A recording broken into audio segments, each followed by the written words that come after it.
સૌને વંદન. આચાર્ય શ્રી હમણાં આપણને સંબોધન કરીને ગયા. પરમાર સાહેબ મારી બાજુમાં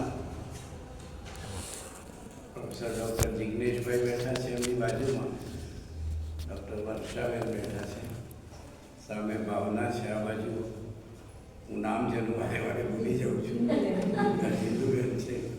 હિન્દુબેન તો વિદ્યાનગરમાં જ રહે છે. ભાવનાબેન ઘણો વખત હું નડિયાદ મહિલા કોલેજ સાથે જોડાયેલો છું. ભાવનાએ ત્યાં ઘણું કામ કર્યું છે. વર્ષા અને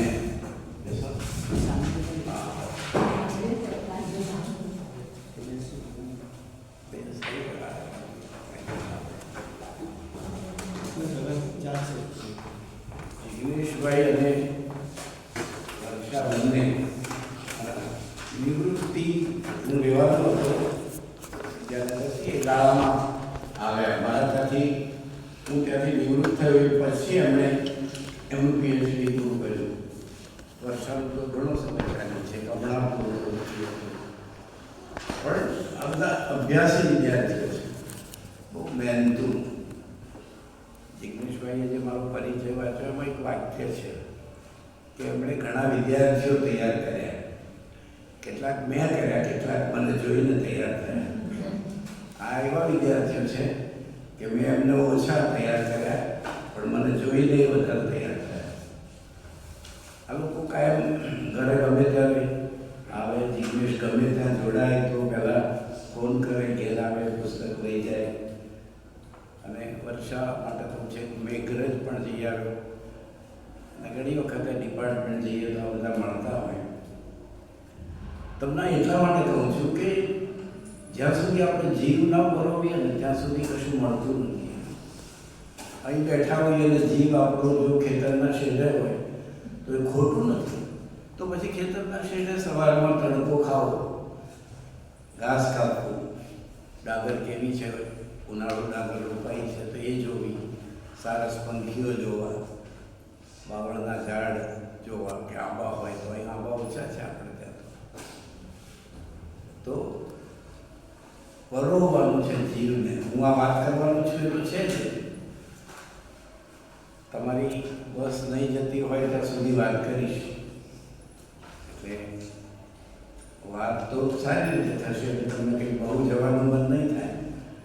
પણ વચ્ચે થાય તો પછી આંગળી ઊંચી કરી ચૂપચાપ જજો. તો વાત આપણે શરૂ કરીએ.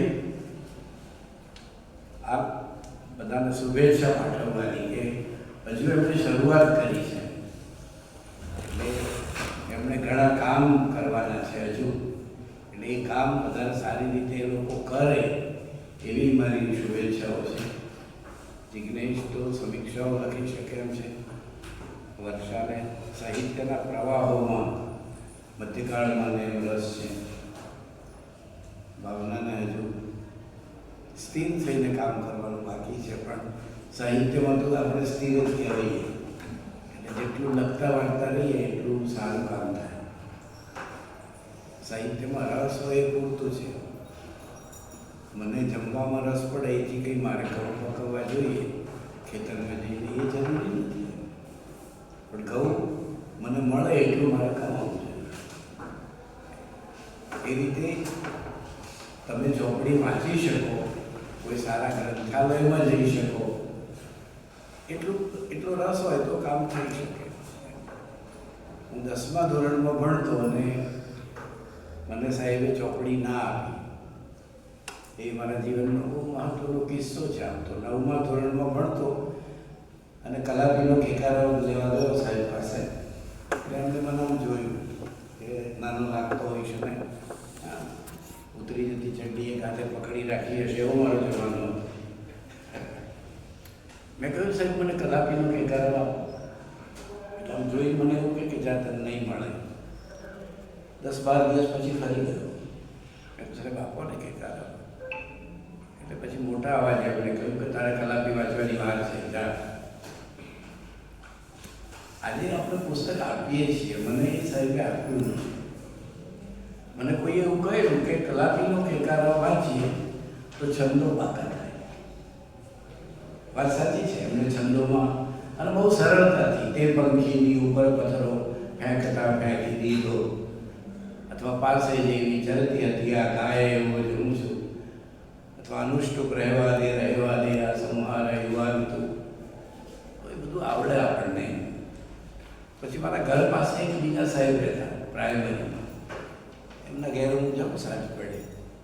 આમ તો મારે નાનીને બધું કામ કરી આપવાનું હોય છે. મારી બહાર ગુજરી ગયા પછી હું છઠ્ઠામાં તો નાની મોટા કરવા આવેલી, તો એને મને સાંજે બધું શાક પાંદડું ને બધું કરી આપવાનું, ઢોર બાંધી દેવાના, પાડી સિંચી દેવાનું. એ બધું કરીને પછી હું પેલા સાહેબ પાસે જાઉં અને વાત કરું. શિક્ષક હતા, શું ભણાવો, કેવું હોય, એવો બધો રસ પડે. એમના ખાટલા પર એક ચોપડી પડેલી હતી. મેં આમ જોયું તો એનું નામ હતું મળેલા જીવ. જીવનમાં પહેલી વખતે મળેલા જીવને એ ખાટલા પર મેં જોઈ, હાથમાં લીધી, બે પાના ફેરવ્યા. તો પહેલો જિગ્નેશ મને વિચાર એ આવ્યો કે આવું તો હું લખી શકું. પછી મેં એમને કહ્યું કે આ ચોપડી બનાવો. એટલે એમને કહ્યું કે નહીં મળે તમે. બીજા દિવસ ફરી ગયો, બીજા પાના વાંચ્યા. પછી મને એમ થયું આ તો મારા કામમાં બને છે આવું તો.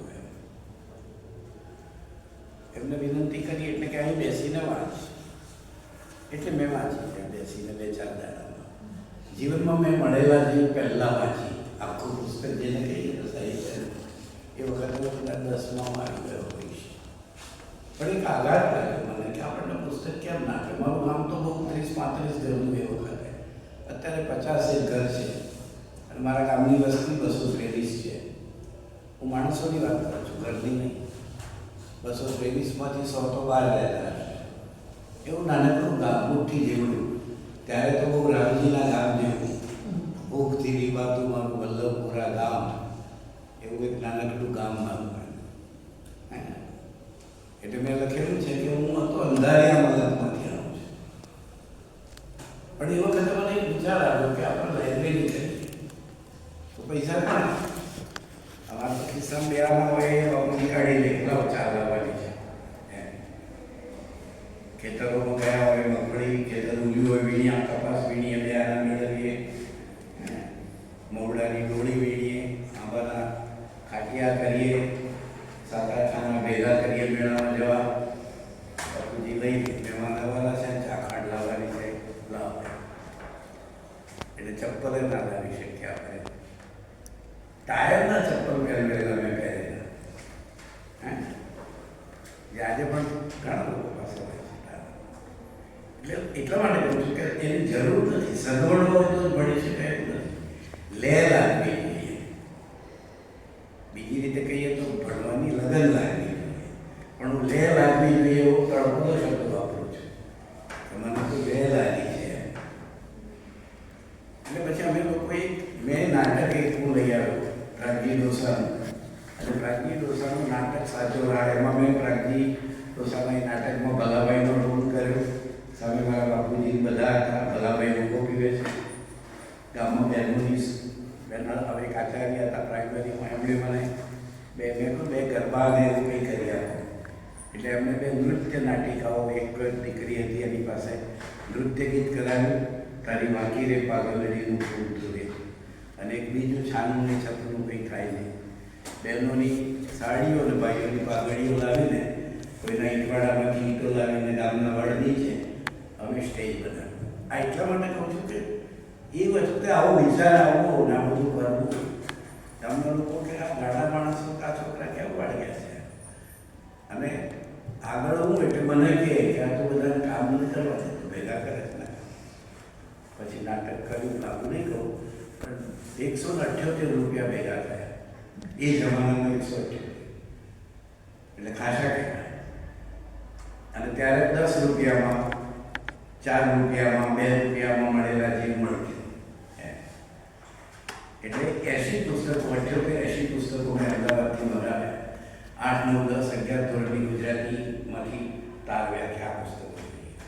અને 10માંથી હું 11માં આવ્યો ત્યારે મેં મારા ઘરમાં એક અંધારિયો ખૂણો બારી પાડી, ત્યાં પલંગ મૂક્યો, ચાની પેટી.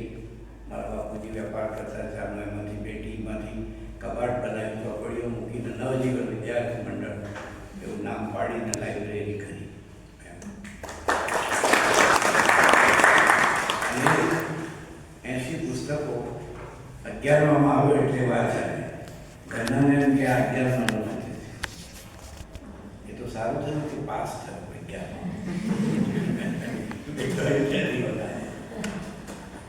તો એ પુસ્તકો વાંચે. ઉમાશંકર પેટલીકર, પન્નાલાલ બધાના પુસ્તકો હતા. પછી 1967માં હું ઈડર કોલેજમાં જોડાયો અને એ વખતે આખા ગુજરાતની બધી નદીઓમાં પૂર આવ્યું. 6 સપ્ટેમ્બર 1973ના રોજ મહીસાગરમાં એટલું બધું પૂર આવ્યું કે જે નદીને અમે રોજ મળવા જતા, મારું ગામ નદી કાંઠે, ત્યારે રોજ નાતા પાછા આવીએ. એ નદી પછી મારી ગેરહાજરીમાં ઘેરા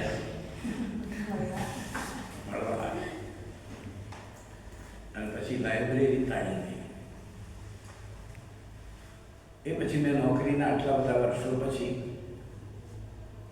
હમણાં 2022માં મેં મારા ગામમાં ફરીથી મહી સમાજ સેવા ચેરિટેબલ ટ્રસ્ટ બોલાના પાલ્લા સંચાલિત મણિલાલ પટેલ પુસ્તક ઘર એવી લાઇબ્રેરી કરી. એટલે લાઇબ્રેરીમાં અત્યારે 1100 પુસ્તકો છે, 500 સામયિકો છે, 5 કબાટ છે નાના નાના મારી સાઈઝના. રસ્તા પર જ છે, બાજુમાં સડક જાય છે, સામે ખેતરો છે, આવા છે. એટલે મારો પરિચય તો આટલો જ છે આમ તો, કે લાઇબ્રેરીથી લાઇબ્રેરી, મણિલાલ પટેલ એટલે ગ્રંથાલયથી ગ્રંથાલય, અને એથી બીજું આપણે શું જોઈએ. એટલે અંધારિયા મલકમાં જો મને આવો વિચાર આવ્યો હોય તો આજે તમને જે વિચાર આપવો જ જોઈએ.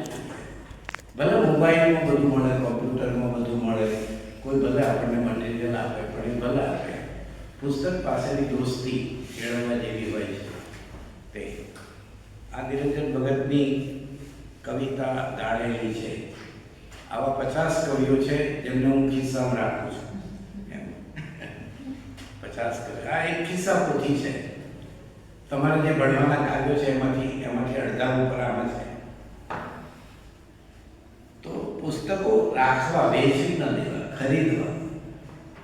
10 પુસ્તકોના 5 સેટ હું ઈડર હતો ત્યારે મહેન્દ્ર મેઘાણીએ બહાર પાડ્યા, એ મેં ખરીદેલા. આજે 50 કવિઓ મને કામ લાગે. આખો સંગ્રહ શોધવો જ ના પડે. આ લઈને બસમાં બેસી જવાનું, જ્યાં બોલવાનું હોય ત્યાં જઈએ, ત્યાં સુધીમાં નજર થઈ જાય. બીજી વખત નજર, ત્રીજી વખત નજર. આવું વાંચ્યું ના હોય એવું નહીં, પણ યાદ રાખવાનું. હવે યાદ નથી રહેતું. તો આ એક ભૂમિકા થઈ. પછી હું 87માં વિદ્યાનગર આવ્યો, અને વિદ્યાનગર આવ્યો ત્યારે પણ મારી સામે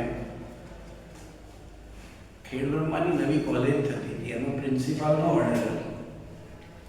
એટલે એ લોકો આવેલા તમે આવો, નવી શરૂ થતી.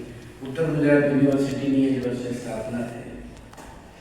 પુરીચંદ્ર યાજ્ઞિકના કુલપતિ નિમાયેલા એ બધી વાત હતી. પણ મારી પાસે વિદ્યાનગરનો ઓર્ડર 1986ના સપ્ટેમ્બરમાં મેં ઇન્ટરવ્યૂ આપ્યો, અને એ ઇન્ટરવ્યૂમાં 16 જણા હતા. વિનોદ જોશીથી માંડીને, બાબુ સુતારથી માંડીને મારો ઇન્ટરવ્યૂ 16મો હતો, છેલ્લો. એટલે લોકો એ વખતે બહાર એવી વાત કરતા હતા કે જેનો ઇન્ટરવ્યૂ છેલ્લો હશે એને રાખશે. હવે આપણે તો પોતું ઇન્ટરવ્યૂથી આવેલું એટલે કંઈ જાડું નહીં. ઇન્ટરવ્યૂ લેવાયો, છેલ્લો ઇન્ટરવ્યૂ હતો, એટલે ઇન્ટરવ્યૂ લેવાયો એટલું જ નહીં. ઇન્ટરવ્યૂ ચાલુ હતું ને એ લોકોએ ચા મંગાવી અને મને કહ્યું કે તમે પણ ચા લો. એટલે મેં કહ્યું કે ના, હું નથી લેતો ચા. આ જાણવા માટે કહું છું કે આ બધી વસ્તુઓ આપણા જીવનમાં આવતી હોય છે. મારા કરતાં પણ એમાં સારા ઉમેદવારો નહોતા એવું નહીં. હોય છે કે બધા મિત્રો હતા, અમે લોકો એમાં 8 જણ તો મિત્રો જ હતા બધા. પણ હું એમાં પસંદ થયો અને મેં ખેડબ્રહ્માનું પ્રિન્સિપાલનો ઓર્ડર છોડીને આ ઓર્ડર તો મેં આગલા વર્ષે સ્વીકારેલો હતો. અને મારા દીકરાઓને સાયન્સમાં ભણાવવાના હતા એટલે હું વિદ્યાનગર આવ્યો ટૂંકમાં. અને એ કામ થયું. હું વિદ્યાનગર આવ્યો, લોકો સાયન્સમાં ભણ્યા, ડૉક્ટર થયા અને બંને અત્યારે અમેરિકામાં કામ કરે છે એમનું.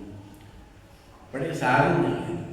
મારે શરૂઆત ત્યાંથી કરવી છે કે તમારા ગામમાં સડક આવે, મારા ગામમાં સડક આવે તો આપણે રાજી થઈએ કે સડક આવી. એમ હું પણ રાજી થયેલો કે મારા ગામમાં પહેલી સીમમાં થઈને સડક પસાર થઈ, લાઇટ આવી, વીજળી આવી, પીએચડી થઈ રહ્યો પછી આવી. તો ગામમાં સડક આવી ત્યારે આવી શબ્દ કેટલો અગત્યનો છે ને, સડક આવી. પણ એ શું કામ આવી? કશું લઈ આવવાની હતી? લુણાવાડા, ગોધરા, મુંબઈ, વડોદરાથી ના, એ તો લેવા આવે. અને પછી આપણી પાસેથી બધું જ લઈ ગઈ.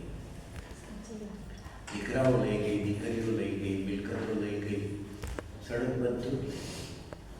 અત્યારે દરેક ગામમાં ખાલી ખોખા જેવા મા બાપો એકલા બેઠા છે અને બંગલાઓ આ કરુણ સ્થિતિ છે. આપણે શિક્ષિત થયા તો પણ આ સ્થિતિ છે. પણ એનો કોઈ વિકલ્પ નથી. મેં ભૂસાકા ગ્રામચિત્રો પુસ્તક લખ્યું, એમાં બધી વસ્તુઓ ધીમે ધીમે ભૂસાતી ગઈ એની વાત છે. આ એક ભૂમિકાની વાત થઈ કે આ બધી વસ્તુઓ બને જીવનમાં. તમે અત્યારે એવા એક તબક્કે છો કે તમારું ગામ વીજળીથી સજ્જ છે, દવાખાનું છે, દુકાનો છે, વહીવટ છે, બધું છે. તમારે ગમે ત્યાં જવું હોય તો ઘરમાં કે નજીકમાં વાહન મળે એવી શક્યતાઓ છે. નજીકમાં ક્યાંક, તમે તો ખેડા જિલ્લામાં છો એટલે આ તો એક જમાનામાં ગાયકવાડી સ્ટેટ હતું એટલે પુસ્તકાલયો છે. સોજિત્રામાં તો એથી પણ વધારે પુસ્તકાલયો છે. તો તમે આ બધું કરી શકો એમ છો. એવી એક ભૂમિકા તમારી સાથે છે. અને તમારા માથે ભાર નથી એમ નહીં, તો તમારા માથે ન ભણી શકો એટલું ભાર નથી. એટલે તમે ભણવાનું ધ્યાન કરો છો તો આપણે કામ કરી શકીશું. એટલી વાતની ભૂમિકા સાથે લાંબી ભૂમિકા કરી. પણ હવે હું શરૂ કરું છું કે એક એવું કાવ્ય છે, ત્યાંથી આપણે શરૂઆત કરીએ. કાવ્ય છે ઉષ્ણ ગીત છે નાનકડું, પણ એ પ્રાર્થના જેવું છે.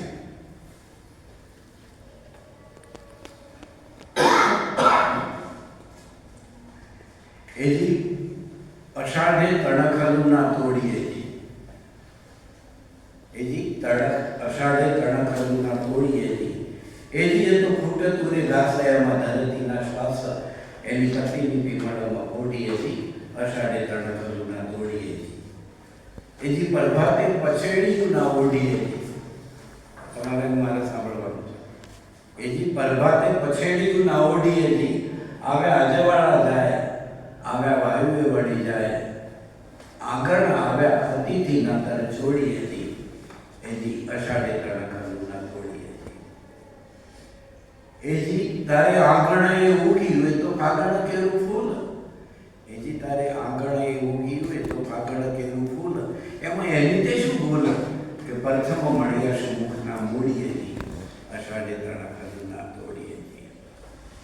આ એક નસ આમ સમજાય એમ લાગે એવું કાવ્ય, પણ અંદર ઘણા ગુઢાર્થો છે.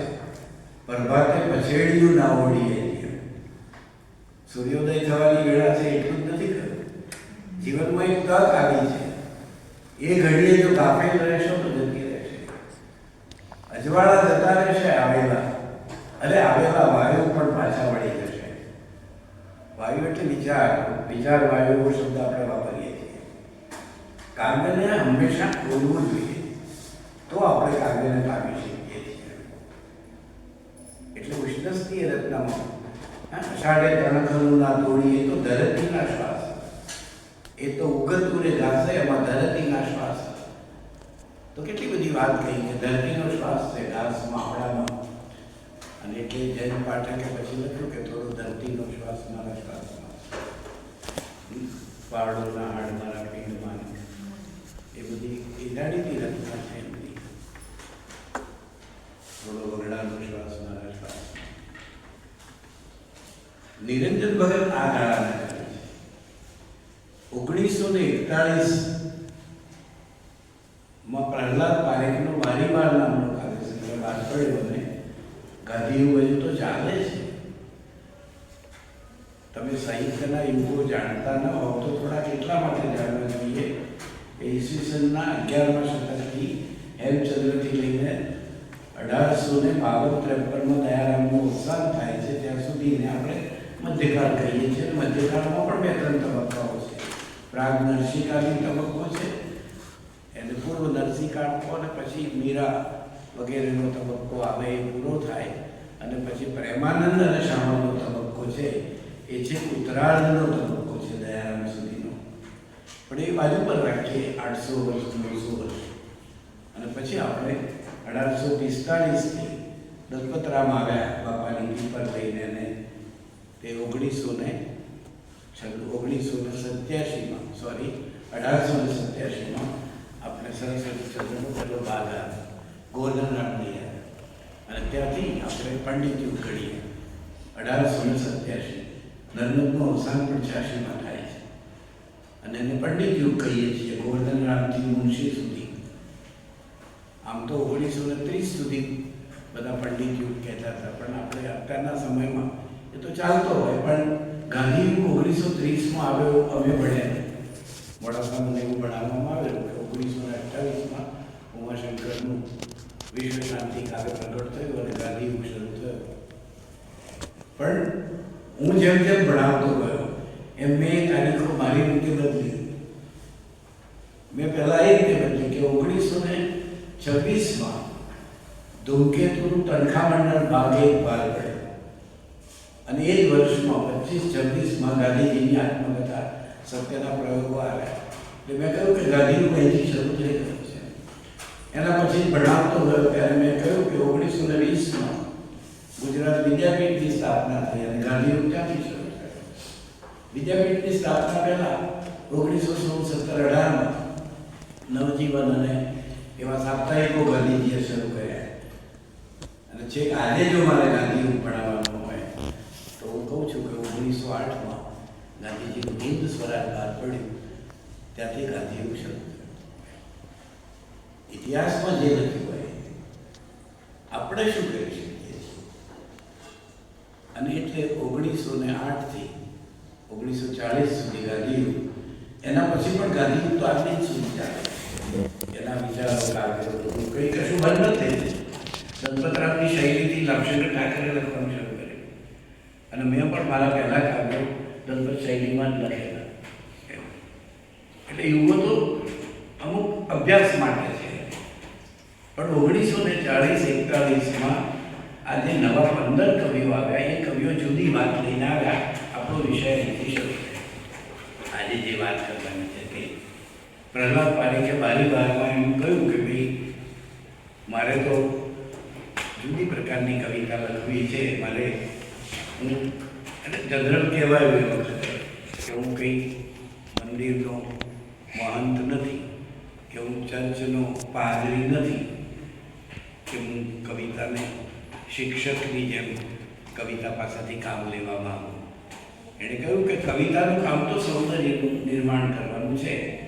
કવિતા એટલે સૌંદર્ય નિર્માણ. સૌંદર્ય નિર્માણ એટલે શબ્દ વડે સૌંદર્યનું નિર્માણ કરવાનું છે. જેમ તમે એક વૃક્ષ જુઓ છો, ખેતરો જુઓ છો, એના પર સવારનો તડકો જુઓ છો, વચ્ચે ઉભેલા સારસ બેદડી જુઓ છો, અને દૂરથી એ દ્રશ્યને તમે પ્રેમમાં મઢો છો, આંખોની પ્રેમમાં કે કેમેરામાં, અને એને ઘરમાં લાવીને લટકાવો છો તો તમને વધારે સુંદર દેખાય. હું તમે બારીઓ ખસેડીને બહાર જોઈએ તો આખું જગત તો દેખાય, પણ એમાં તમને એટલું સૌંદર્ય ના દેખાય જેટલું તમે એમાંથી ફ્રેમ બનાવો અને પછી મૂકો, પછી એટલો ભાગ જુઓ તો તમને બરાબર લાગે. તમે કોઈનો આખો ચહેરો ગોઠવો અને પછી એને ગોઠવો અને પછી એની માત્ર આંખો ગોઠવો, આ બધું તમે કરો છો કેમેરામાં. એટલે કહું કે સૌંદર્યનું તે ફ્રેમમાં મઢાય ત્યારે સૌંદર્ય બને છે. જ્યાં સુધી ફ્રેમ નથી થતી, અને આ કઈ ફ્રેમ છે? શબ્દોની ફ્રેમ છે. તો પ્રહલાદ પારેખ વગેરે કવિઓએ કહ્યું કે અમારે તો કવિતા લખવી છે, અમારે ઉપદેશ બોધ આપવો નથી. ગાંધી યુગની કવિતામાં વિચારો છે, ઉપદેશ છે, બોધ છે, દલિતો પીડિતોની વાત છે, એ ખોટી છે, એ જરૂરી હતી એ વખતે તે વાત. અને એ ગાંધી યુગની કવિતા પછી પણ 1960 સુધી ઘણા કવિઓમાં ચાલે છે. પણ આ ગાળામાં કવિઓ આવે. એમાં પહેલાં શું છે કે રાજેન્દ્ર શાહ અને નિરંજન બે, એટલે નિરંજન ભગત અને રાજેન્દ્ર શાહ એ યુગ તરીકે પણ ઓળખાય છે કે નિરંજન ભગત અને રાજેન્દ્ર શાહનો યુગ છે. અનુગાંધી એમ પણ કહ્યું ગાંધી પછીનું છે માટે. ઉષ્ણ સર્જન પાઠક એ ગાળામાં આવ્યા, સુરેશ દલાલ રાજેન્દ્ર દવે આવ્યા, મકરંદ દવે આવ્યા, બાલમુકુલ દવે આવ્યા, પ્રજારામ રાવળ આવ્યા, એ વખતે નલિન રાવળ આવ્યા, હસમુખ પાઠક આવ્યા, આ બધા કવિઓ, વેણીભાઈ પુરોહિત આવ્યા. ઓહો, એક સમયમાં 17 કવિઓ, 15-17 કવિઓ. તમે જે યુગના કવિને ભણો છો, ગુજરાતી કવિતાનો અનુગાદી યુગ, તમે એવું લખી શકો કે ગુજરાતી કવિતાનો આ એક સુવર્ણ યુગ હતો. એક સાથે આટલા કવિઓ આવે, અરે કવિઓ તો અત્યારે 500 લખે છે, પણ એ 17 કવિઓએ જુદું જુદું લખ્યું. એક એમાં હરિશ્ચંદ્રનું નામ પણ આવે, હરિશ્ચંદ્ર ભટ્ટ, નિર્દોષને નિર્મળા થાય. તો આટલા 17-18 કવિઓ એક સાથે આવ્યા, દરેકે જુદું લખ્યું. 15-20 વર્ષમાં જે કવિઓ ઓળખાયા અને એમણે ગુજરાતી કવિતાની દિશા બદલી નાખી. ગાંધીની પકડમાંથી ગુજરાતી કવિતા છૂટી અને સૌંદર્ય શુદ્ધ કવિતા થવાની દિશામાં આવી. અને એટલે નિરંજને કહ્યું કે હું ક્યાં તમારું કે મારું એક કામ કરવા આવ્યો છું, હું તો બસ ફરવા આવ્યો છું. પણ એટલું કહીને પણ એ તો કહે છે તો ખરા કે આ પથ પર શિવાય હવા ને ચહેરા ચમકે નવા નવા. ગાઈ શકાય તો હું ગીત ગણગણવા પૃથ્વીના કર્ણપટે ગીત ધરવા આવ્યો છું, હું તો બસ ફરવા આવ્યો છું. અને ચાહી શકું 2-4 ઘડી અને ગાઈ શકું 2-4 કડી, એમ કહીને એકદમ સરળ ગીતમાં વાત એ કહે છે કે આ જગતમાં આપણે ઉદ્દેશો આપણે ઘડી કાઢ્યા છે, બાકી તો આપણે પસંદગીથી પણ અહીં નથી આવ્યા. આપણી ચોઈસ છે આ દુનિયામાં આવવાની. જો ચોઈસ હોત, પસંદગી હોત તો આપણને પૂછ્યું હોત કે તારે ક્યાં જન્મવું છે, તો દુનિયામાં કોઈ ગરીબ ના હોત. પણ આ જવાનું આપણા હાથમાં નથી. જે નક્કી છે એ જ બહુ અનંતી છે, જે નિશ્ચિત છે એ જ બહુ અનિશ્ચિત છે. એનું નામ મૃત્યુ છે. મૃત્યુ કેટલું બધું નિશ્ચિત છે, મને ખબર છે કે મને આવવાનું છે, અપવાદ નથી, પણ એટલું બધું અનિશ્ચિત છે કે મને પણ ખબર નથી. તો એટલે નિરંજન એ વાત કરે છે. અને તમે એનો લય ગાંધી યુગની કવિતામાં વિચારનો ભાર હતો, તો હવે લખો કે અનુગાંધી યુગની કવિતા છે, નિરંજન ભગતની કવિતા છે, એ પ્રમાણમાં મુક્ત કંઠની કવિતા છે, નિર્ભાર કવિતા છે. એમાં કોઈ ભાર નથી, નિર્ભાર છે આ કવિતા. કોઈ વિચારોનો ભાર એમાં લદાયેલો નથી. મુક્તિ છે. કેમ મુક્તિ છે? તો કે પ્રકૃતિ સાથેનું અનુસંધાન છે. હરિવર મુજને હરી ગયો એ ગીત રચનામાં પણ એ શું કહે છે? તમે જુઓ કે મેં તો વાત નહોતું કીધું ને તોય મુજને વરી ગયો, અબુદ અંતરની નારી હું શું જાણું કામણધારી, હું શું જાણું કામણધારી, હું જઈએ છે ગીતી. એ તો નિજ કરથી મુજ કંઠે વરમાળાને ધરી ગયો, હરિવર મુજને હરી ગયો. સપનામાં એ જેના બીજું એ જાગીને જોવું, આ તો સુખ છે કે દુઃખ બીઠું, રે હસવું કે રોવું, ના સમજું તો એ સહેવાતું, એવું કહીએ કરી ગયો, હરિવર મુજને હરી ગયો. આ ગીતનો ઉલ્લેખ કરીને તમે જવાબમાં એવું લખી શકો કે પ્રેમ કેટલો નિર્ભાર છે, કેટલો મુક્ત છે, કેટલો સહજ છે અને કેટલો અંદરથી ઉડનારો છે. સહજ, જેમાં કોઈ આયાસ નથી, અનાયાસ ફૂટતી લાગણી છે. સુરેશ જોશીનું એક કાવ્ય છે, એમાં એક પંક્તિ આવે છે કે શૈશવમાં ચોરી લીધેલા કન્યાના સ્મિતનું પક્વ ફળ મારી ડાળ પરથી ફેરવવું હજી બાકી છે. કાલે કદાચ હું નહીં હોઉં. રચના તો અઘરી છે, પણ આ મેં એટલા માટે કહી કે શૈશવમાં ચોરી લીધેલા સ્મિતનું ફળ, કન્યાના સ્મિતનું ફળ તમે પસાર થતા હો, કે મારો અનુભવ હોય ગાડીમાંથી, આપણે રેલવે પર છીએ, બેઠા છીએ, બસ સ્ટેન્ડે છીએ, કોઈ ગાડી, કોઈ બસ મુકાઈ છે, એમાં કોઈ ચહેરો છે, અચાનક તમારી સામે જોઈને કોઈ હસે છે અને પછી એ બસ તો જતી રહે છે, પછી ફરીથી જીવનમાં એ આવવાનું નથી આપણા જીવનમાં. પણ એ સ્મિત જો એવું હોય કે તમારામાં સચવાઈ બહાર ગમે એટલા વાવાઝોડા ફૂંકાય અને એ સ્મિત તો પાકીને પક્વ ફળ થયું હોય પણ એ ખરી જતું નથી, વાવાઝોડું પણ એને ખેલવી શકતું નથી. તો સ્મૃતિની કેટલી બધી તાકાત છે. સ્મરણ છે એટલે મરણ સહ્ય છે. જો સ્મરણ ન હોત તો સજનનું મરણ આપણને સહ્ય ન બને, પણ એ સ્મરણ છે માટે સહ્ય.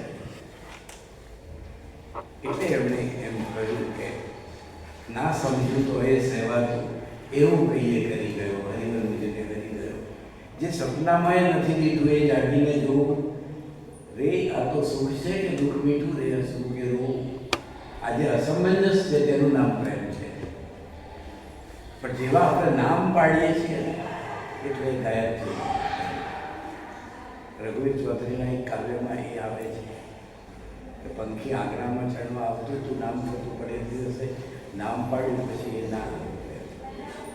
એટલે તમે જે ભાવ છે, લાગણી છે, ઉર્મી છે, કે ઉર્મીનો ઉછાળ છે, એને જો તમે કોઈ કહી આવો, ઉર્મીનો ઉછાળ છે, ભાવ લાગણી જે છે, સફળતા, એને આપણે યોગ્ય રીતે જો જોઈએ ઉચિત રીતે અને એનું નામ ન પાડીએ અને સહજ, એટલે આ એક અનુભવનો વિષય છે. વસ્તુને પ્રાપ્ત કરવાની નથી, જેને તમે અડ્યા વગર પામી શકો છો એનું નામ પ્રેમ છે. જેને સ્પર્શ્યા વગર પામી શકે એનું નામ પ્રેમ. એટલે એને એ વાત કરીએ. પછીના બધા સ્ટેજ છે એ દુનિયાવી છે, એ અનિવાર્ય છે કે નહીં એ બધા આપણે દલીલો કરી શકીએ. પણ પેલી તો એક એવી જ વસ્તુ છે કે પછી ચિરંતન રહે છે. આપણને એ છોડી જાય તો પણ હું તો ઘણી વખત એ કહેતો કે છોડી જાય તો વધારે સારું. આપણે જેને ચાહતા હોઈએ, બહુ ચાહતા હોઈએ, એ આપણને ના મળે એ સારું. આવું તો તમને થશે કે ખરો માણસ છે. એનું કારણ તમને કે તમે જેને ચાહતા હો એને તમે મળો, એ તમને મળે એટલે શું થાય કે જીવનમાં ના મને દૂર રાખવાનું તો એટલા માટે કંઈક દાખલા તરીકે મને અમુક કપડું જોઈએ છે અને શોકેસમાં મૂકેલું છે અને બહુ મોંઘું છે અને મને મળતું નથી. ભણું છું, યુવાન થયો છે, મને કપડું જોઈએ છે, નથી મળતું.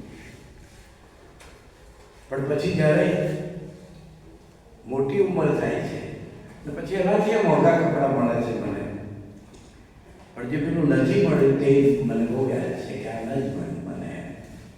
હવે દાખલા તરીકે મને મળ્યું હોય, મેં સરસ જમ્બો શર્ટ જે સીવડાવ્યું હોય, પછી મેં એને પહેલી વાર પહેર્યું હોય, 12મી વાર, 72મી વાર અને 232મી વાર તો મેં પહેર્યું જ ના હોય. તમે જુઓ કે વસ્તુ પર વપરાયેલા ડાઘ પડી જાય છે. હું આ વાક્ય વર્ષોથી વાપરું છું. મને આજે સવારે વહેલા ઉઠીને વાંચતો તો મને ખબર પડી કે આ વાક્ય તો મને સુરેશ જોશીના માંથી મળેલું છે. મારું એક પુસ્તક છે નિબંધકાર સુરેશ જોશી, એ મારે રિપ્રિન્ટ કરવું છે એટલે હું વાંચતો હતો આજે. તો એમાં સુરેશભાઈએ લખેલું વાક્ય છે કે વસ્તુ પર પછી વપરાયેલા ડાઘ પડી જાય. એટલે ક્યાંથી આવીને ગોઠવાઈ જતું હોય છે તે. તો જે પ્રાપ્ત થાય છે એની પછી કિંમત નથી રહેતી આપણે એમ. એટલે જે અપ્રાપ્ય છે તે મૂલ્યવાન છે. પ્રાપ્ય છે તે ઓછું મૂલ્યવાન નથી, પણ શક્ય છે કે તમે એની કિંમત કરીને આપી દઈ શકો. મને ને તમને ગમતું ઘડિયાળ ન મળ્યું હોય તો એ મૂલ્યવાન છે, અત્યંત મૂલ્યવાન છે. એ મળી જાય પછી એનું મૂલ્ય ઓછું થઈ જાય છે. એટલે એમણે એ કાવ્યમાં કહ્યું કે મારું મન હરી ગયું તે જ મારા માટે પૂરતું છે. હરી ગયું મુજને હરી ગયો. પછી કે છે અબુદ અંતરની હું નારી હું શું જાણું કાબળદારીમાં જઈએ છે ગીતી, હું તો પ્રીતની રીત પણ હું શું જાણું પ્રીતિને. પછી કહે છે હું જઈએ છે ગીતી. અને પછી એ કહે છે કે એ તો નિજ કરતી મુજ કંઠે વરમાળાને ધરી ગયો હરિવર મુજને હરી ગયો.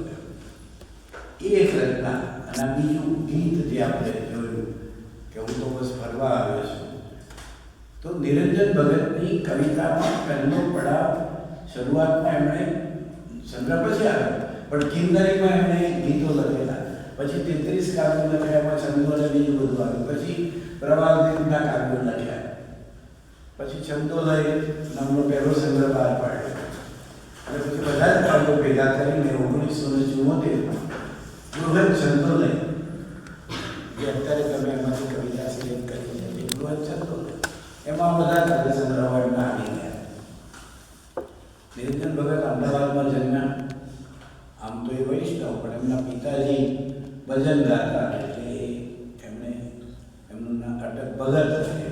પણ તમારે એક વસ્તુ જાણવી જોઈએ, જે તમને આ કાવ્યો વાંચતી વખતે અનુભવ ન થાય, પણ વાંચો તમે જાણતા હો તો થાય અનુભવ, કે નિરંજન ભગતને બીજા 2 ભાઈઓ પણ હતા નાના, અને નિરંજન ભગતના પિતાજી એક દિવસે ઘર છોડીને જતા રહ્યા. બહુ નાના હતા નિરંજનભાઈ, હું માનું છું કે 12-13 વર્ષના માણસ, અને પેલા 2 ભાઈ નાના, ભાઈ કોઈ એ કદી પાછા જ નહીં આવ્યા, આખા જીવનમાં કદી નહીં આવ્યા. ડીડન્ટ કમ બેક નિરંજન ભગત.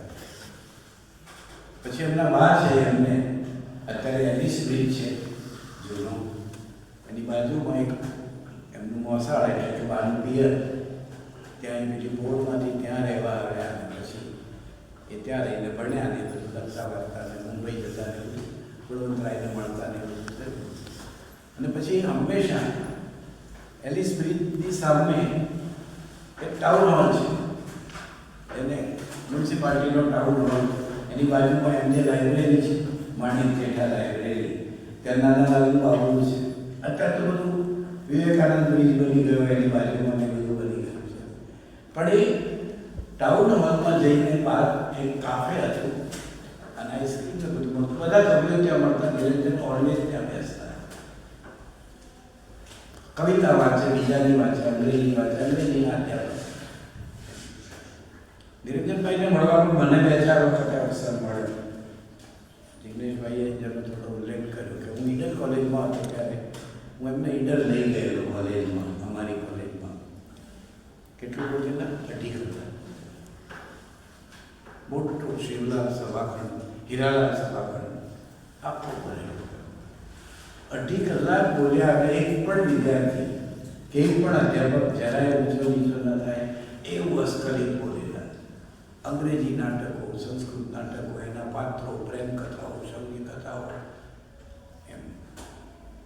પછી બીજી વખતે હું વિદ્યાનગર આવ્યો, અને એ વખતે અંગ્રેજી ડિપાર્ટમેન્ટમાં મિશ્રા સાહેબ હતા, અને મેં એમને એ વખત નહીં, કુર્દકોટી સાહેબ હતા, તમે આવ્યા એના પહેલાં. અને એ વખતે કુર્દકોટીએ કહ્યું કે આપણે એમને બોલાવીએ. પ્રમોદભાઈ હતા, અને લોકોએ એમને બોલાવ્યા. એક ખાસો સમય ત્યારે પણ 2-2.5 કલાક વિશે આપણા વર્ગમાં પડે, એના વર્ગમાં પડે 1.5 કલાક બોલ્યા. આમ ફરતા જાય બોલે, વિદ્યાર્થીને પ્રશ્નો પૂછે, આ વાંચ્યું છે, આ વાંચ્યું છે, આમ જુસ્સાથી બોલતા, એમને બોલતા.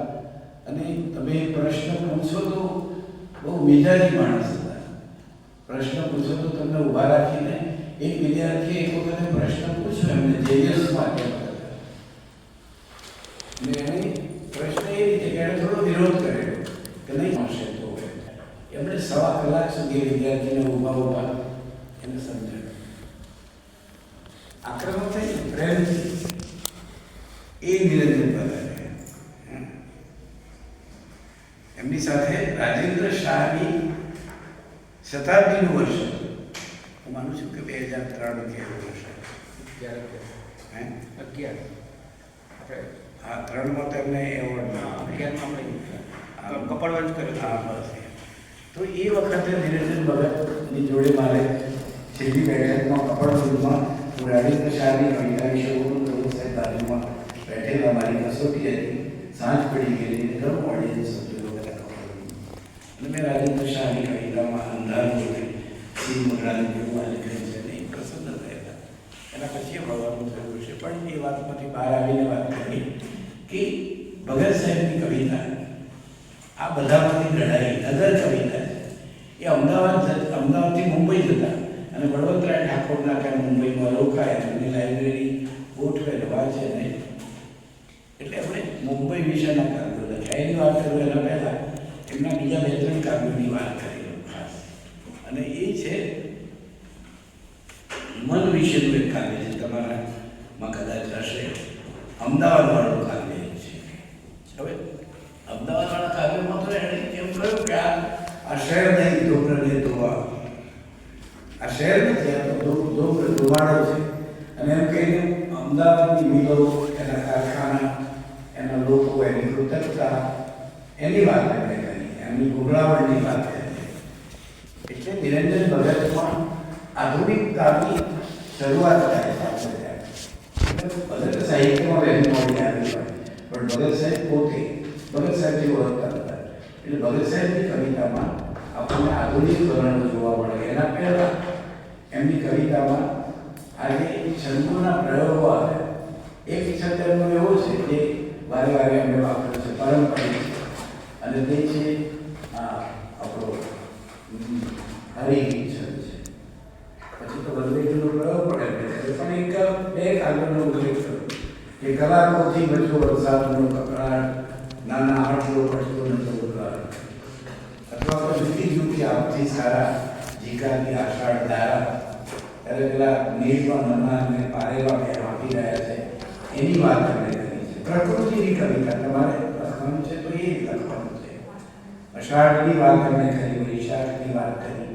એટલે નિરંજન ભગતની કવિતામાં શરૂઆત અમે કર્યું ગીત અને છંદોબદ્ધ રચનાઓમાં પ્રકૃતિ આવે છે. આપણે જે રચનાઓ પસંદ કરવી જોઈએ કોણે કરીએ છીએ તો ખબર નથી, પણ એમાં એક પ્રકૃતિનું કાવ્ય છે, એ તમને કહી શકાય એવું છે. પણ એનાથી એમની કવિતામાં જે વસંતવાળી કવિતાઓ છે, જે વસંતે આછેલા પુલક વર્ષે ચુંબન કર્યું, પ્રિયા ધરતી પ્રિયા પૃથ્વીએ ચાલુ સદગતું યૌવન ધર્યું, એ રચના અથવા વનોની મસ્તાની મગમગ પરાગે છલકતી, છકેલો ગયેલો દક્ષિણ પવન જ્યાં દુર્દશો, મુખી દઈ લજ્જાને મૃદુલ કવિનો ઘૂંઘટ ખસ્યો, એ રચના. પણ હું માનું છું કે અશ્રુ રત્નાના રેતની એ રત્નાઓ વેળા લે લેવાયેલી છે, મન પણ છે. સુધામે વારુણી નામની રચના જુઓ તમે, એ છે એક ઝૂમી મત્ત પાગલ મેં બોલા જેવું ઝૂમી, બસ એક ઝૂમી મેં લીધી, શ્રી સ્વર્ગની જ સુધા પીધી. એક જેનું બિંદુ એ બિંદુ નહીં, પણ ગોળ વળવા તેનો સિંધુ, વળી તો એક બિંદુ પૂર્ણિમાની ચંદની ચંદન સમી વરસાવતો હિન્દુ. અહો બસ એ એક પણ એક તે કેવી ઝૂમી કે આગની ને રાગની જાય એક થઈ જાતી ભૂમિ. સુધામય વારુણી જે તરસને તૃપ્ત કરે છે, તે જે બધાને વારીને એકઠા કરે, વારુણી. તો બીજો મુદ્દો એ છે કે એમની કવિતામાં પ્રકૃતિ હોવા સાથે લયાત્મકતા છે, પારંપરિક લય છે, શબ્દનું સૌંદર્ય. એ નિરંજનની કવિતાનો ત્રીજો જે કે વિશેષ આવેદન કરું છું તે છે. એમની કવિતામાં વિચાર કરતા ઉર્મી વધારે છે. આરંભે ઉર્મી પ્રધાન, એટલે ઉર્મી કવિતાના કવિ છે. અને તમે એક બીજો શબ્દ વાપરી શકો કે પછીથી વિદ્વાન થયા એમ નહીં, એ શરૂથી સ્કોલર પોએટ હતા. સ્કોલર પોએટ એટલે જે વિદ્વાન છે ને કવિ છે. આપણે ત્યાં એ બહુ ઓછા માટે વપરાય છે.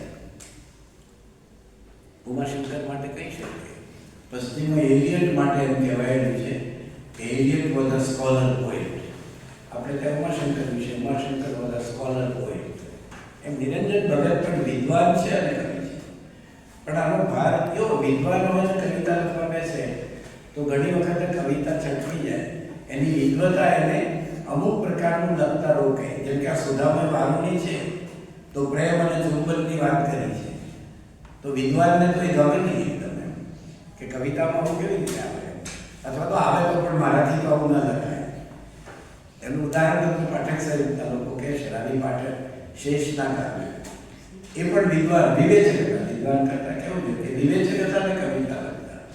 એટલે ઘણી વખત કવિતા લખતી વખતે વિવેચક વચ્ચે આવે અને અમુક પ્રકારની કલ્પના ન કરવા દે, અથવા કલ્પના આવી હોય તો એટલે પાઠક સાહેબની કવિતા જાણે આમ એ બેઠા છે ઘોડા ઉપર કાવ્યના, પણ લગામ વિવેચકે લગામ રાખેલી છે પોતાના હાથમાં. નિરંજન ભગતનો વિવેચક કવિ વિવેચક ઉપર લગામ નથી રાખતો, મુક્ત કરે છે. કેમ કે એમના જીવનનો બીજો એક અનુભવ પણ છે, એ તમને મારે કહેવું જોઈએ કે એમને પ્રેમની કવિતા કેમ લખી. એટલે એવું થાય તો લખાય એવું નથી, પણ એમણે, હું એમનું નામ તો એક્ઝેક્ટ મને ખૂબ અત્યારે યાદ નથી, પણ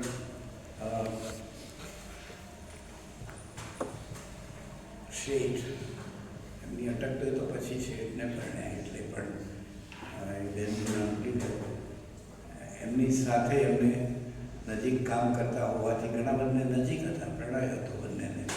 અને એ બેન પછી અધરવાઇઝ પરણી ગયા, એટલે નિરંજનભાઈ પછી પરણ્યા નહીં હજી. એમના ભાઈઓના પણ પછી એક અવસાન થયા, અને હમણાં થોડા વર્ષ સુધી એમણે એમના બાને સાચવ્યા. બાને લે HK આર્ટ્સ કોલેજ છે એની બાજુમાં જનદર્શન એપાર્ટમેન્ટના અમુકમાં માળે રહેતા, અને એક દંપતી હતું, એ એમના ત્યાં કામ કરતું. પોતાનો ફ્લેટ એ એના નામે કરી દઈ અને લાઇબ્રેરીને પુસ્તકો આપી દઈને એ ચાલ્યા ગયા. એટલે જીવનમાં કેટલી બધી વસ્તુઓ અનિવાર્ય નથી એ આપણને નથી સમજાતું. આપણે પરંપરામાં જીવીએ છીએ વધારે પડતા, અને એટલે આપણે હંમેશા માનીએ છીએ કે આમ કરવું જ જોઈએ, આમ કરવું જ જોઈએ. તમારો જમાનો એ નથી, તમારો જમાનો એકલા રહી શકાય એવું પણ છે. હી વર્ષી હિમાંશીબેન આપણા સમયનું ઉદાહરણ છે, શરીફાબેન આપણા સમયનું ઉદાહરણ છે. એવા ઘણા બધા ઉદાહરણો લઈ શકાય. એવા ભાઈઓ પણ ઘણા છે કે જે સિંગલ રહ્યા હોય, સિંગલ પેરેન્ટ્સ પણ હોય છે પશ્ચિમમાં, ભારતમાં પણ હોય છે. એટલે એક આખો સમય બદલાઈ જતો હોય છે. નિરંજન એવા એક સર્જક છે, એવા એક કવિ છે કે જેમણે પશ્ચિમની કવિતા આટલી બધી વાંચી, અને તે છતાં એના ભારતથી એમની કવિતા દબાઈ નથી. પણ નગર કવિતામાં અમદાવાદવાળી કવિતા હોય કે બીજી જે કવિતા છે, તે કવિતાનું નામ છે પ્રવાસદીપના કાવ્યો. હવે પ્રવાસદીપના કાવ્યોમાં તમારે તો બે ત્રણનો ઉલ્લેખ કરવાનો છે. ચલમન મુંબઈ નગરીવાળી એક કવિતા છે, અને પાત્રો છે. એની વાત કરતા પહેલા હું એક બીજી કવિતાનો ઉલ્લેખ કરું કે નિરંજન ભગત પોતાના સમકાલીન જીવનને બાજુ પર મૂકનારા કવિ નથી. સંસ્કૃતિ નામનું એમનું નામું કાવ્ય છે, જે તમારે ભણવાનું છે. આમાં સંસ્કૃતિ નામના કાવ્યમાં આપણને આઝાદી મળી 1947માં, એના પછીના 2 વર્ષમાં જ આ કાવ્ય લખાયું. અને આઝાદીએ આપણને જે એ સમયમાં જે આપણું સ્વપ્ન હતું, એ સ્વપ્નનો ભંગ થયો. આઝાદી આપણને મળી, પણ જોઈએ એવું એનું જતન ન થયું. 2-3 વર્ષમાં જ એમને ખ્યાલ આવી ગયો. અને એટલે ઉમાશંકરે પણ લખ્યું, આમને પણ લખ્યું કે અમારા સ્વપ્નનું ભગ્ન બિંદુ જોઈ લે. શું આટલા માટે અમે આઝાદી માંગી હતી? એમ એમણે એમની એ લાંબી રચનામાં એમણે 2-3 વસ્તુઓ કહી છે. અને તે એક વસ્તુ એ કહી છે કે પ્રજામાં આવતી જતી અસંવેદનશીલતાની શરૂઆત થઈ છે.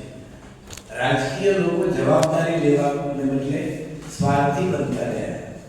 દેશ બાજુ પર મુકાતો ગયો. માનવતા અને ગરીબો તરફ પણ એક જાતની ઉપેક્ષા સેવવામાં આવી. આ બધી જ વસ્તુ સંસ્કૃતિ નામના કાવ્યમાં પંક્તિએ સ્ટાંજા પાડીને લખેલી છે.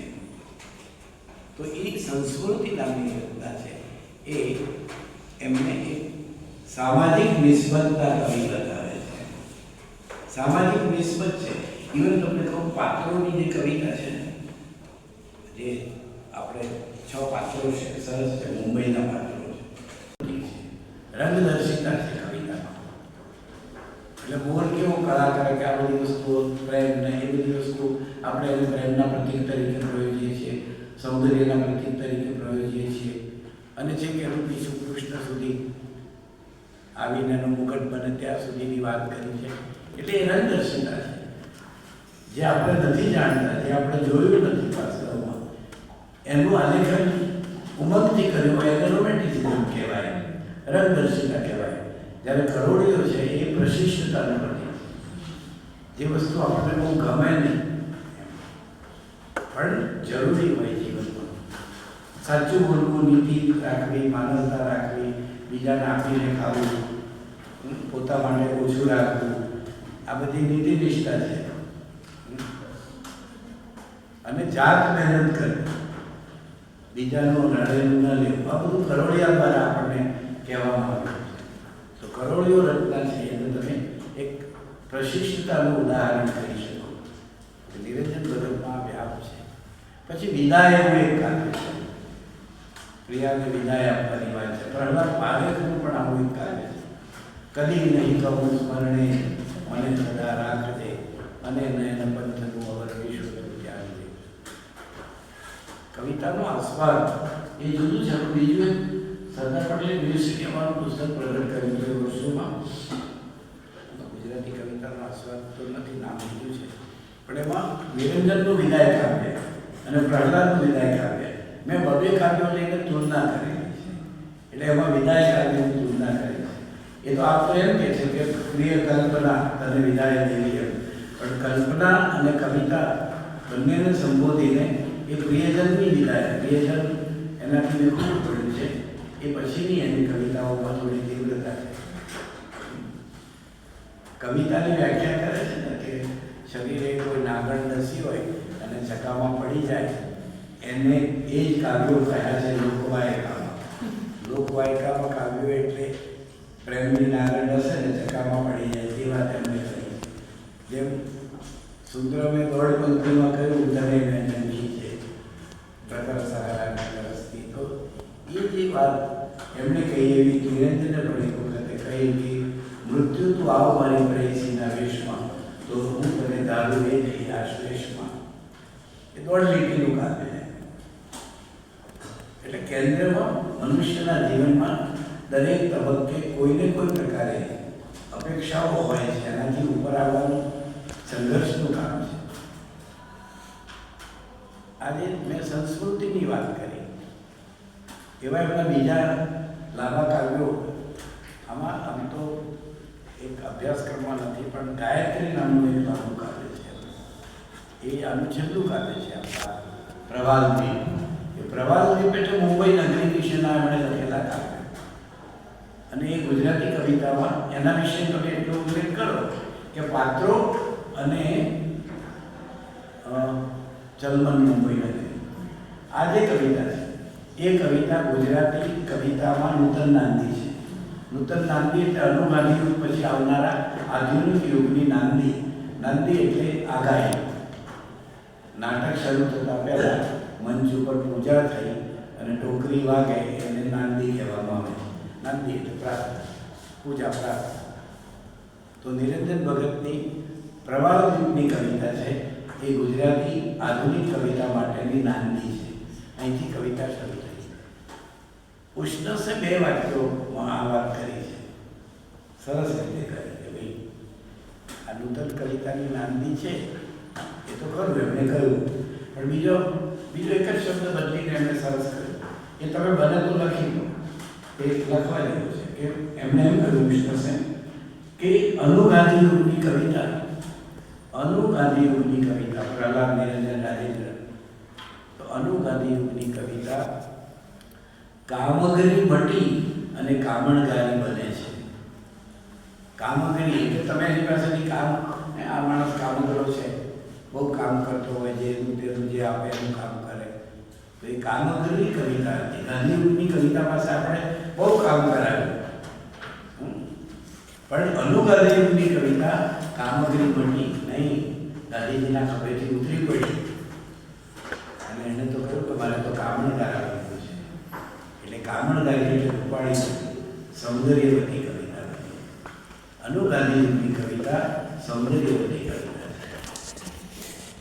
અને એમાં પછી આ બધી કવિતાને મૂકો તમે પારેવાવાળી કલાકોથી મજુ વરસાદનો કકળાટ એમાં બંને વસ્તુનું પારેવામાં એ બંને વસ્તુ છે કે આટલું નાનકડું નીડ છે વરસાદની ધારા ચીકાય છે એમને ઉડીને જવું છે તો ક્યાં જાય એનું વર્ણન કરીને પછી બંને કેવા નિરાતે બેઠા છે એની વાત કરે છે અથવા કલાકોથી મજો વરસાદનો કકળાટ એમાં એને એક વાક્ય લખ્યું છે કે કેવો છે આ વરસાદ તો કે કોઈ લાંબા કસહીન રાજકીય પુરુષના વ્યાખ્યાન જેવો કકળાટ આપે છે આ વરસાદ કલાકોથી મજો વરસાદનો કકળાટ ના આટલો કટતો નતો પછી બીજી એક કવિતામાં આવે છે કે આ નગરની ભીતો ઉપર કેટલા આટલા લીટા લપેડા આ નગરની ભીતો ઉપર આટલા લીટા લપેડા હોય તો કહો માણસના ચિત્તો ઉપર કેટલા હશે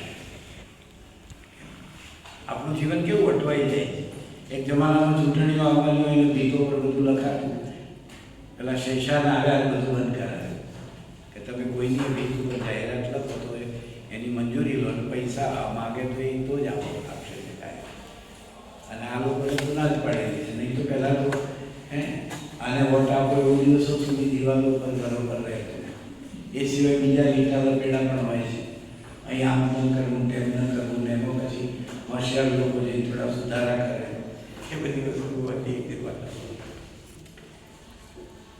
હવે હું તમને એ લાગે કહું નિરંજનનું અને પછી આની વાત કરીશ થોડી અને પૂરું કરીશ કે વાત કરું પણ પહેલાં આજે રચના છે ચલમન મુંબઈ નગરી ચલમન મુંબઈ નગરી જોવા પૂછ વિનાની મગરી પછી કે જ્યાં માણસ સૌ ચિત્રો જેવા વગર પીછાને મિત્રો જેવા જ્યાં માણસ સૌ ચિત્રો જેવા વગર પીછાને મિત્રો જેવા નહીં પેટી નહીં બિસ્તરો લેવા આ તીરથની જાત્રા છે ના આગરી ચલમન મુંબઈ નગરી સિમેન્ટ કોન્ક્રીટ કાચ શીલા રિવેટ સ્ક્રૂ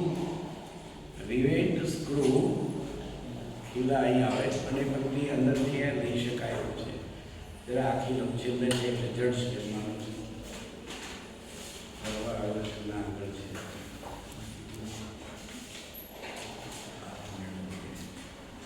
સરસ છે આખી આવડતી ભૂલી ગયા હવે પાત્રોના ચલમન મુંબઈ નગરી જોવા પૂછ વિનાની નગરી કેમ પૂછ વિનાની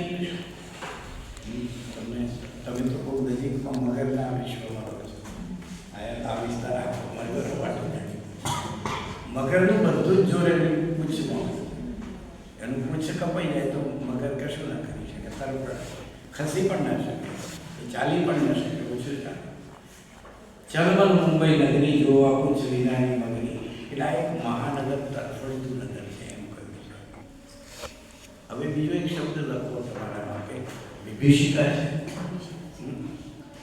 નિરંજનની કવિતા જે નગર કવિતા છે એ નગરોની વિભીષિકાએ મનુષ્યત્વને કેવી રીતે હણી દીધું માનવતાને થી આપણને વેગળા કરી દીધા લાગણીઓથી આપણને દૂર કરી દીધા પછી કે જ્યાં માનવ સૌ ચિત્રો જેવા વગર પીછાને મિત્રો જેવા ચિત્ર જેવા માણસો છે ચિત્રમાં માણસ આપણી જોડે વાત કરે ના કરે અને બોલે તો એના મોઢા પર ભાવ ના હોય એવો હોય અને તમે એક જમાનામાં આજે કદાચ એક જમાનામાં થોડું હતું પણ વગર પીછાને મિત્રો જેવા તમે મુંબઈની ટ્રેનમાં બેસો એટલે આગલા સ્ટેશને ઉતરો ત્યાં સુધીમાં બાજુવાળા જોડે વાત થાય એમ પેલો જ પૂછે એમ રોજ જાઓ છો આ ટ્રેનમાં એમ તો તમે કહો ના હું તો આજે જ આવ્યો કે આજે જ આવી વગર પીછાને મિત્રો જેવા રોજ એક જ ટ્રેનમાં જતા હોય એક જ ડબ્બામાં ચડતા ઉતરતા હોય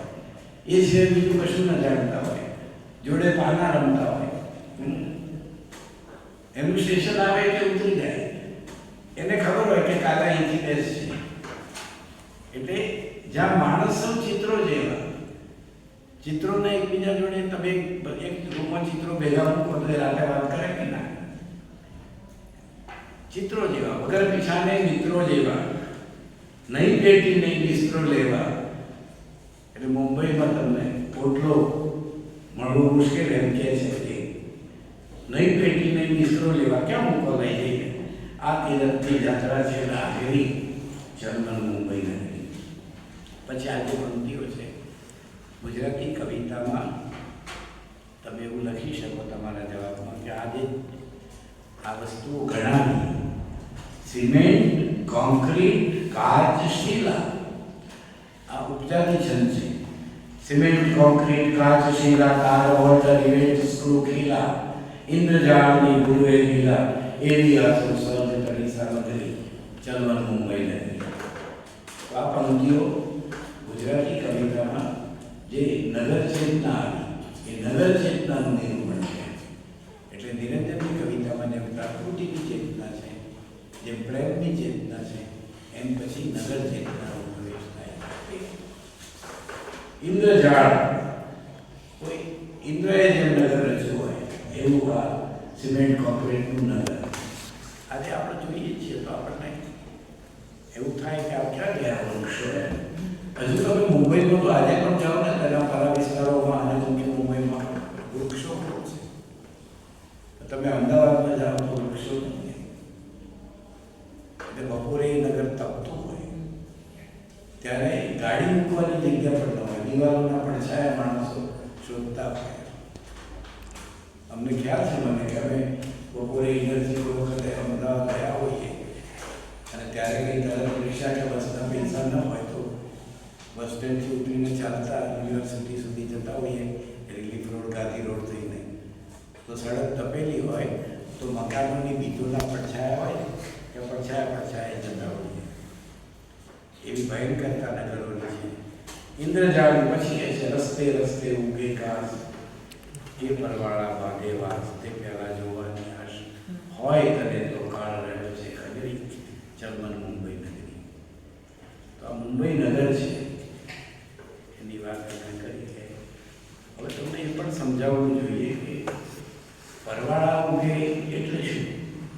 તારે ધરતી આવી જાય કેમ કે તો મુંબઈ ધીમે ધીમે દરિયા કિનારાનું નગર છે. દરિયો એક દિવસ આવશે અને આ નગર ડૂબી જશે અને ત્યાં પરવાળા ઉગી જશે, શેવાળ ઉગી જશે, એમાં પરવાળા બંધાશે. એ પહેલાં જોવાની આશ હોય કરે તો આવી દુનિયામાં એવી કેટલીક નગરીઓ ડૂબી ગઈ આખી ન ડૂબી જાય પણ નાશ પામે.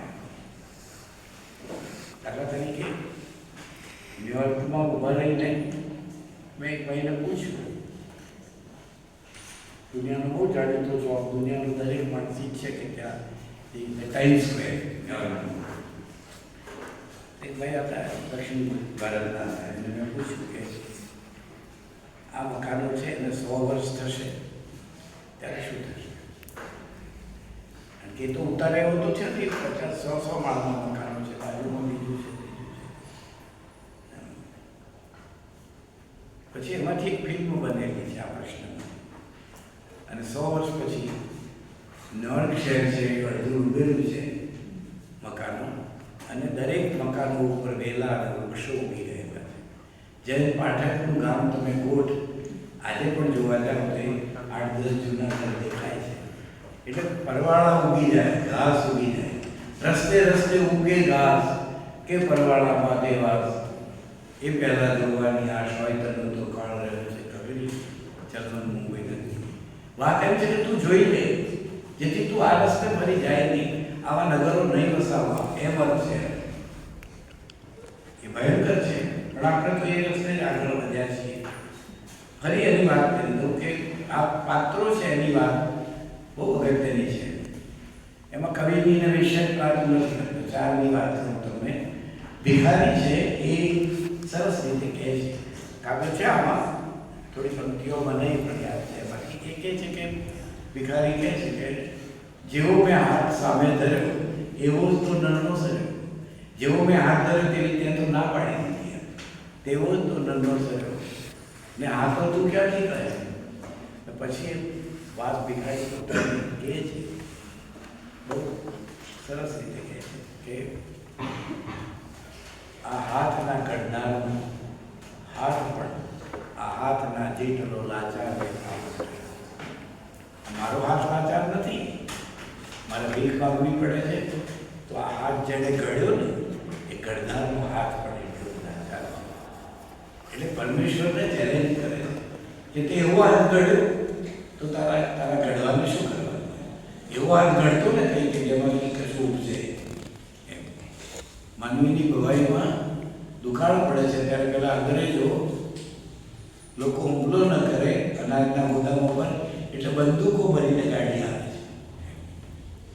એટલે બંદૂકો ઉતારતા જોઈને કાળું કહે છે, એમ બ્રિટિશરોને સંબોધીને કહે છે, તો કહેવાય તો એમ છે કે તમે આખી દુનિયા પર રાજ કરો છો અને અનેક લોકોને તમે પાળતા પૂછતા હશો, તો આ તો એક મરણ તો એ રોજનું છે, એમાં લાવીને તું આ લાવ્યો, મોણ લાવ્યો, કઈ અનાજ લાવ્યો હોત તો ખબર પડે કે તું સાચો માણસ છે.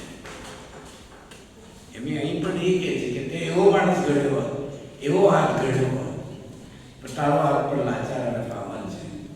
એ ચેલેન્જ કરે છે અને માણસ તો એને જલ્દી આપતો નથી. પછી ભિખારી આ કહે છે, તો પતિઓ શું કહે છે? પતિઓ એટલે જેને રક્તપિત્ત થયો છે, કે છે ભણે સૌ લોકની નાજુક પાની, એઠને ઓળખતી અડતી નથી, એમ એ સૌની નજર મારા ઉપર પડતી નથી. રસ્તામાં એઠવાડની નીંદ જતી હોય તો આપણે જોતા પણ નથી, ઓળંગી દઈએ છીએ.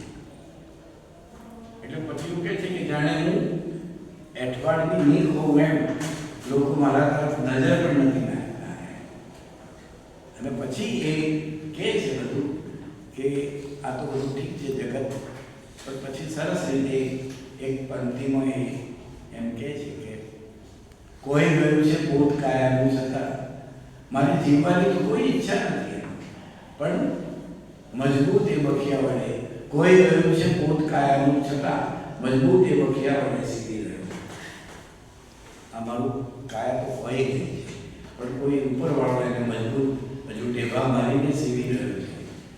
અને પછી એક બીજી પંક્તિ આગળ આવે છે કે આ લોકનું જો હવા ઉપર ચાલતું જો હોત ને તો પ્રાણ ક્યાંથી હોત મારા દિલમાં, શરીરમાં. એમ કે પંક્તિ જુદી છે જરા, પણ મારા શરીરમાં, મારા ખોડિયામાં પ્રાણ ના હોય. જો આ લોકોનું હવા પર ચાલતું હોત તો એ મને હવા પણ ના લેવા. તમે જો કે એ હવા લેશે તો ગંદી થઈ જશે, એ હવા નહીં છોડશે તો આપણને રોગ થશે. માણસ કેટલો બધો ડરપોક અને કેટલો બધો લુચ્ચો અને સ્વાર્થી છે, એની વાત આપત્તિઓ કહે છે. હવે તમે વિચારો કે ગાંધીજીએ એ ગા ધોઈને એની સેવા કરવાનું કામ કર્યું હોય, તમે ગાંધીજી કેમ માન્યું તો હું, પણ તમે મોડાસાથી હિંમતનગર જાઓ અને સામે રાજેન્દ્રનગર નામનું એક ગામ છે, કે આપણા પ્રવીણભાઈ અધ્યાપક છે, કે બાજુમાં કુષ્ઠરોગની એક જગ્યા બનાવી છે. સુરેશ સોનીએ વડોદરામાં ફિઝિક્સના કે કેમિસ્ટ્રીના કે પ્રોફેસર હતા, અને એમણે એ છોડી દીધું. એમને ખબર પડી કે જેને રક્તપિત્ત થયો હોય એ સાજો થઈને ઘેર આવે તો પણ એની બહુ એ બહારના રોટલા નથી ખાતી. એટલે એને ખબર પડી, અને પછી એમણે એ કુષ્ઠરોગ, લાંબી કથા છે નથી કહેતો, પણ એ 50-30-40 વીઘા જમીન છે ત્યાં એમણે જગા બનાવી છે ને કુષ્ઠરોગવાળાને રાખે, મંદબુદ્ધિનાને રાખે, ચકતાઓને, વિધવાઓને એક શાળા બનાવી છે, મંદિર બનાવ્યું છે, અને ત્યાં એ રક્તપિત્તના લોકોની સેવા કરે છે. રોજ ત્યાં એક જમાનામાં 1000 માણસની રસોઈ બનતી, આજે રોજ સાંજે વિદ્યાર્થીઓ સમયે 300-400 માણસની રસોઈ બને છે. અને એનો ખર્ચ કોણ આપતો હશે? તમને જાણીને આનંદ થાય કે નડિયાદમાં ઇફકોવાળા જે છે, એ ઇફકોવાળાના જમાઈ દેવાંગભાઈ છે, એ બધો વ્યવહાર સચવા છે. એ દેવાંગભાઈ દર મહિને જે બિલ થાય 3 લાખનું, એ બિલ એ આપે. દુનિયામાં છે માણસો, અસ્તાચળ નથી ગઈ. અને બીજી વસ્તુ બાજુ પર મૂકી તો આપણામાંથી કેટલા બધા લોકો જુદી જુદી જગ્યાએ કોઈ દાવડા આપે છે, ગરખા આપે છે, બીજી વસ્તુ આપે છે, મિત્તલબેન કીટ આપે છે, બધું કોઈ ઘર બાંધી આપે છે. સરકારથી નથી ચાલતું જીવન. એમ આપણા જેવા લોકો છે કે આ બધી વસ્તુઓ કરે છે.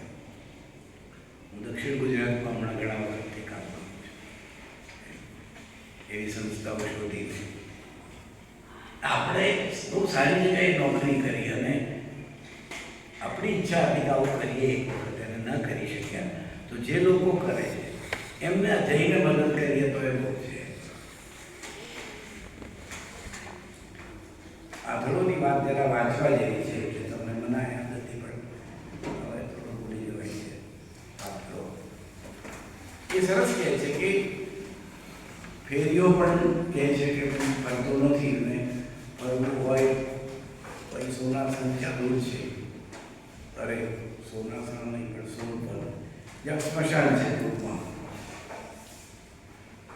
આંધળો ફેરિયાની વાત જ જવા દઈએ કે શું હજુ હું ગર્ભમાંથી નીકળ્યો ના બાર તે મારા જન્મની કેટલી છે વાર, કે શું ઝાડ પણ જંપી ગઈ છે ચેરમાં તે હું હવે વસ્તુ દેહમાં. પણ અગત્યનું તો એ છે કે આ જગત જોવાનું ત્યારે કેવું હતું સપનું, આ જગત જોવાનું ત્યારે કેવું હતું સપનું, ત્યારે આવવાની લાય મને લાયમાં મૂકી કેવો ભૂલી ગયો ત્યાં કર્મની છાયમાં. પણ પછી ખુમારીથી કહે છે કે હવે મસ્તક ઉઠાવી આ બધી સામે હવે ડરવું નથી, એક અંધારથી બીજા અંધારમાં સરવું નથી.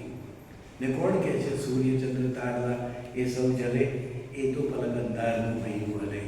એમ મેં જોઈ લીધો છે જગતનો સાર કે અહીં તેજની ભીતર વસ્યો અંધાર. તો પછી આંધળો છું હું ઊંઘમાં ચાલી રહ્યો કે શું છું, તો આંધળો છું એમ કહીને આંધળા રહેશો નહીં. આ જગતનો સાર આંધળાએ લીધો કે આ જગતમાં તો અંધકાર જ છે ને, એટલે કે છે કે મારી આંખનો અંધકાર છે એ બરાબર છે. અને છેલ્લે એમણે જે હાથ મેળવી એમાં જે વાત કહી કે આ હાથમાં કેટલી બધી વસ્તુઓ હશે, બહુ જાણીતું કાવ્ય. એ જમાનામાં હું જ્યારે ભણીને અધ્યાપક થયો ત્યારે આ કાવ્ય એ જમાનામાં લખાયેલું અને બહુ જ મને લાગે સંસ્કૃતિમાં મેં માન્યું હશે અને બહુ જ અમે લોકો એનો ઉપયોગ કરતા ભણાવવામાં લીધે. હાથ મેળવીએ, લાવો તમારો હાથ મેળવીએ, કહું છું હાથ લંબાવી, કહો શું મેળવી લેવું છે મારે, તમારા હાથમાં તો કેટલું એ ધન હશે, સત્તા હશે, કીર્તિ હશે, શું શું નથી હોતું તમારા હાથમાં, મારે કશાનું કામ ના. પછી કહે છે ખાલી તમારો હાથ. પછી પ્રશ્ન, ખાલી તમારો હાથ? ના ના, આપણા બે ખાલી હાથમાં એક એટલું છે. આપણા હાથમાં ઉષ્મા અને તડકો, અરે એના વડે આવો પરસ્પરના હૃદયના ભાવ મેળવીએ અને એની આવડત સારું ન ઠારું, કેટલું એ કામ કરતા આપણા હાથ કેળવીએ. અજાણ્યા છો ભલે, તોય જુઓ હાથ લંબાવી કહું, લાવો તમારો હાથ મેળવીએ. મૈત્રી ભાવનો પવિત્ર જળનું જે અહીંયામાં વાસ કર્યો એને આ રીતે કર્યું કે તમારો હાથ લાવો મેળવીએ. અને હાથમાંથી કશું પામી નથી લેવું, ઉષ્મા અને તડકો. એટલે આપણે મળીએ છીએ ત્યારે હાથ મેળવીએ છીએ. એ સંદર્ભ પણ તમે લઈ શકો. એમની કવિતાના બીજા સંદર્ભો પણ હજુ કહી શકાય. કાવ્યત્વના ખાસ તો એ કાવ્યત્વ ક્યાં હોય છે, તો એ કાવ્યત્વ તમારે પંક્તિઓના ઉદાહરણ લઈને બતાવવું પડે.